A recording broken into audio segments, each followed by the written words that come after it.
Behind barbed wire and silence, thousands of women endured hunger, fear, and pain, but also found fragments of courage that refused to die. This is their story, the story of Ravensbrück, the forgotten camp for women. Ravensbrück was established in 1939, when the machinery of the Third Reich was expanding its reach across Europe. It was designed under the supervision of Heinrich Himmler, the powerful head of the SS, who envisioned a camp built to contain and control those deemed undesirable. Unlike Auschwitz or Dachau, symbols of mass extermination, Ravensbrück had a darker purpose: to break the spirit of women and through them, to crush resistance and individuality.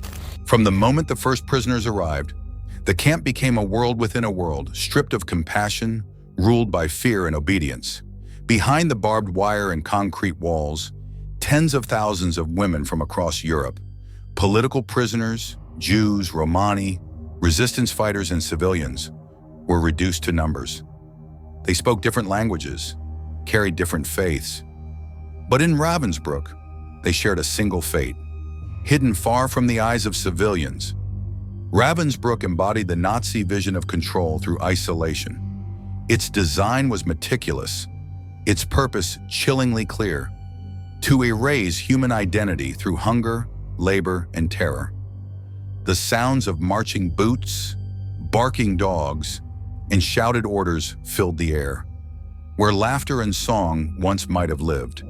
Today, as visitors walk through its remains, the silent watchtowers, the crumbling barracks, they face not just history, but a question that still echoes through time. How could such a place exist?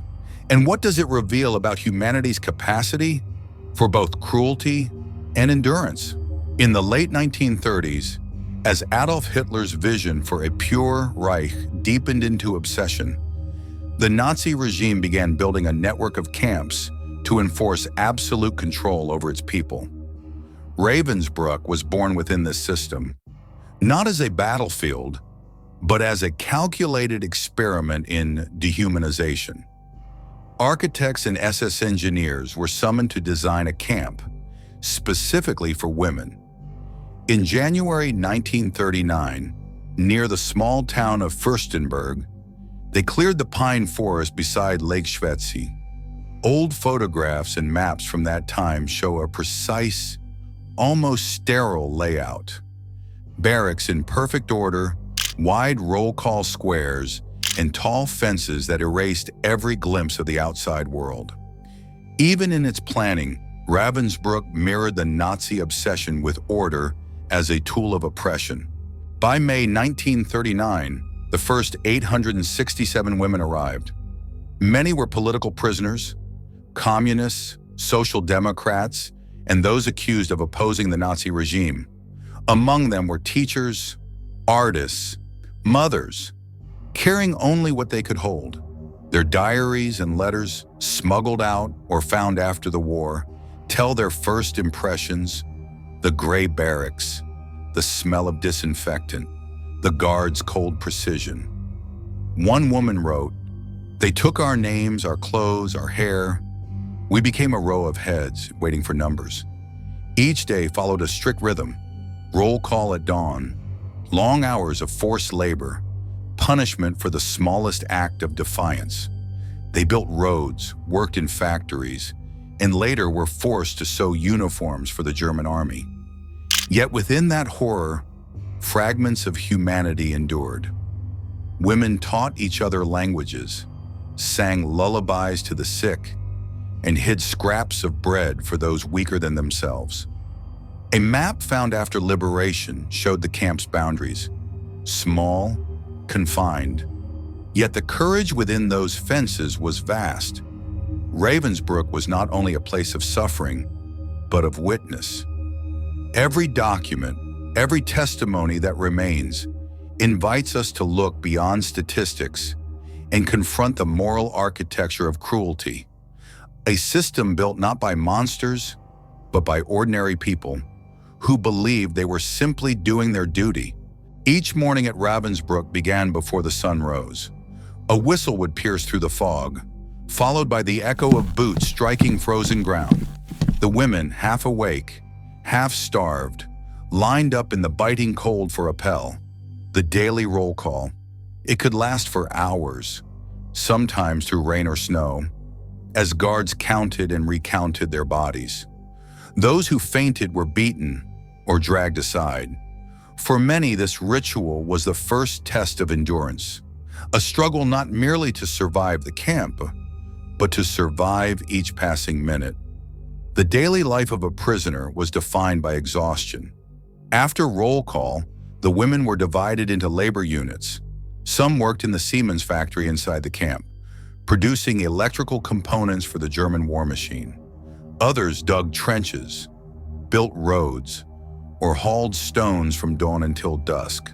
Their food, a watery soup, a scrap of bread, sometimes a slice of sausage, barely sustained them. Hunger, one survivor later wrote, was our constant companion. It had a voice, a shape, and it lived inside us. Punishment was both arbitrary and precise. A guard's gaze, a crooked step, even a whisper could lead to hours of standing motionless or days in a dark cell. The camp commandant, Fritz Schuren, was known for his efficiency, not in killing, but in crushing spirit. He ensured that every act of kindness, every moment of defiance, carried a risk. And yet, acts of kindness continued to exist. Amid the suffering, a silent network of resistance took root. Political prisoners, especially from France and Poland, began sharing news from the outside, scribbled notes hidden in the hems of clothing. Teachers secretly taught young girls how to read. Doctors, among them the Polish physician Wanda Pawtowska, risked their lives to treat the sick, using whatever herbs or scraps of medicine they could find. In the evenings, women would whisper poetry or fragments of songs, reminding each other that language, even in whispers, could be a weapon against forgetting. There were also moments of unbearable cruelty. In 1942, Ravensbrück became the site of medical experiments, disguised as research. Young Polish prisoners, later known as the rabbits, were forced to endure surgeries meant to test bone regeneration and infection treatments. Many were left crippled, others executed to hide the evidence. Years later, one survivor recalled, "They treated us like objects, but we tried to die as people." By 1944, the camp had grown into a vast complex, holding over 40,000 women. Transports arrived daily from across occupied Europe. Jewish women from Hungary, resistance members from France and Norway, and even female guards training for other camps. The barracks overflowed. Disease and starvation spread. Yet paradoxically, in those final years, solidarity became stronger. Women formed small groups, not only by nationality, but by shared hope. They celebrated birthdays with crumbs of bread, held hands during air raids, and protected the weak when guards turned away. A map from that period shows Ravensbrück at its largest, surrounded by barbed wire, watchtowers, and the ever-present lake. It seems impossible that such horror could exist beside such beauty, but that contradiction is precisely what haunts the memory of Ravensbrück. It was a place where cruelty and compassion lived side by side, where silence was both weapon and refuge. In the words of survivor Germaine Tillion, "Even here, we discovered that the smallest act of humanity, a smile, a shared crust, could preserve our souls." Ravensbrück was not built to destroy only bodies. It was built to erase identity. Yet within those fences, women found a way to remember who they were. And that quiet resistance, the will to remain human, became the most powerful defiance of all. By early 1945, the empire that had built Ravensbrück was crumbling. The war was turning against Nazi Germany, and the Soviet army was advancing from the east. But for the women inside the camp, freedom was still an unimaginable dream. As the front lines drew closer, the SS became increasingly brutal and unpredictable, determined to erase every trace of their crimes. In January, trains stopped arriving. Instead, columns of prisoners from other camps began pouring in on foot. They came from Auschwitz, Gross-Rosen, and Neuengamme, skeletal, frozen, barely alive. Ravensbrück, already overcrowded, now became a place of chaos. Testimonies describe thousands of new arrivals collapsing on the frozen ground. Without food or shelter, the crematorium worked day and night, its smoke darkening the winter sky. As resources ran out, the guards grew desperate. The SS began selecting prisoners for transfers, a euphemism that meant death. Trucks left the camp every morning, filled with women who never returned. Later, it was discovered that these transfers led to secret executions by gunfire or gas. "We stopped asking who had gone," wrote survivor Lulu Lepores. There was only silence, a silence heavier than grief. Amid this horror, acts of quiet defiance continued. Prisoners burned documents, hid diaries, and memorized names of the dead, so their stories would survive. Some of the SS guards, particularly young women trained at Ravensbrück, began to desert. Others, hardened by ideology, carried out their orders until the end. By April, the war's collapse could be heard in the distance. Artillery fire, the drone of planes, the muffled thunder of tanks. The camp's commandant, Fritz Suren, panicked. On April 27th, he fled, leaving behind thousands of prisoners and a handful of guards. In those final hours, the Red Cross negotiated the release of some women, primarily from Western Europe. Swedish diplomat Folke Bernadotte arranged for white buses to carry them to safety, a small miracle in a landscape of despair. For those who remained, liberation came 2 days later. On April the 30th, 1945, Soviet troops entered Ravensbrück. They found around 3,000 survivors, sick, starving, and barely able to speak. The women could hardly believe it was over. One recalled, "The soldiers said we were free, but we no longer understood what that word meant." Photographs taken that day show a haunting contrast. Soldiers handing food to ghost-like women, barracks filled with silence instead of screams. For many, liberation came too late. Within weeks, hundreds more died from exhaustion or disease. Others were left to wander, searching for homes that no longer existed. In the years that followed, Ravensbrück faded from public memory. Unlike Auschwitz or Dachau, it was not a name taught in every classroom. Its victims, mostly women, were often overshadowed by the larger narrative of the war. Yet the testimonies that survived remind us that history is not only written in battles and treaties, but in the endurance of those who refuse to disappear. Ravensbrück did not immediately become a place of remembrance. For years, it remained shrouded in silence, its wooden barracks dismantled, its history scattered among archives and fading testimonies. The women who survived carried their memories, not as stories to be told, but as burdens too painful to revisit. They had seen things few could imagine, the cruelty of other humans, but also the courage that flickered even in despair. In 1946, the Nuremberg trials began, and later the Ravensbrück trials were held in Hamburg. Many of the SS guards, including several women, faced charges of war crimes and crimes against humanity. Some were sentenced to death. Others received prison terms. But justice, as history often shows, was uneven.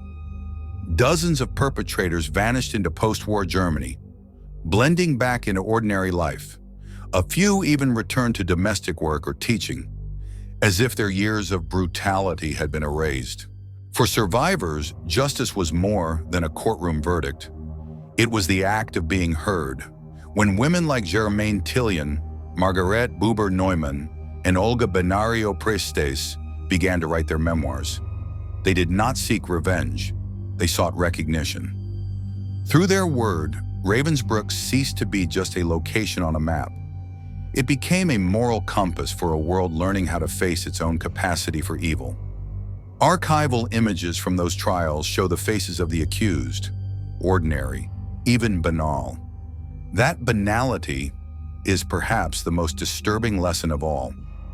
The cruelty at Ravensbrück did not come from monsters born of myth.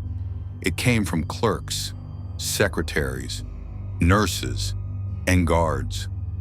People who believed that obedience was virtue. It forces us to ask, under what conditions could we too look away? Today, Ravensbrück stands as a memorial. The lake where ashes were once scattered reflects the sky like glass. Sculptures of women, thin, upright, defiant, mark the site where so many perished. Visitors walk in silence, reading names carved into stone, touching walls that once heard screams. The museum displays photographs, personal belongings, and fragments of diaries. In those fragments lies something fragile, yet indestructible: truth. Each entry, each testimony becomes a thread in a larger fabric of remembrance. Together, they resist the erasure that time and denial so easily bring. For the women of Ravensbrück, memory itself became an act of defiance, a refusal to let the world forget what happens when humanity abandons empathy for ideology. The camp's legacy extends beyond history. It challenges our present. It asks what we do when cruelty wears a new face, when indifference becomes policy, when obedience disguises itself as morality. It asks whether the world has truly learned that human dignity cannot be divided by race, belief, or gender. Standing at the memorial today, you might hear nothing but the wind through the pine trees. But if you listen closely, beneath that wind is a whisper from the past, a reminder that the line between compassion and cruelty is drawn by choice, not fate. Ravensbrück was a place built to destroy, yet its survivors rebuilt meaning from its ashes. They proved that even where humanity was most betrayed, the human spirit endured. Their legacy is not only one of suffering, but of resilience, the quiet, unyielding power to bear witness, and to remind us all that remembrance is not a passive act. It is a responsibility. When the gates of Ravensbrück were finally opened by Soviet soldiers in April 1945, the air was heavy with death, and yet, life still clung to the few who survived. Among them were women who could no longer walk, but still held each other's hands.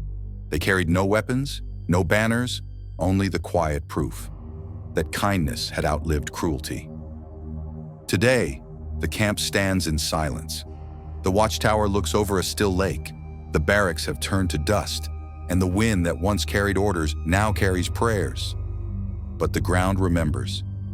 Every step taken there echoes a question we must keep asking. What allows cruelty to thrive? And what allows compassion to survive? Ravensbrück is not just a site of horror. It is a mirror. It reflects what happens when power loses empathy, and what endures when even the smallest act of love refuses to die. As we remember these women, their pain, their courage, their quiet resistance, may we choose to listen to the silence they left behind. Because in that silence, humanity still speaks. If this story moved you, take a moment to reflect, to share, and to remember.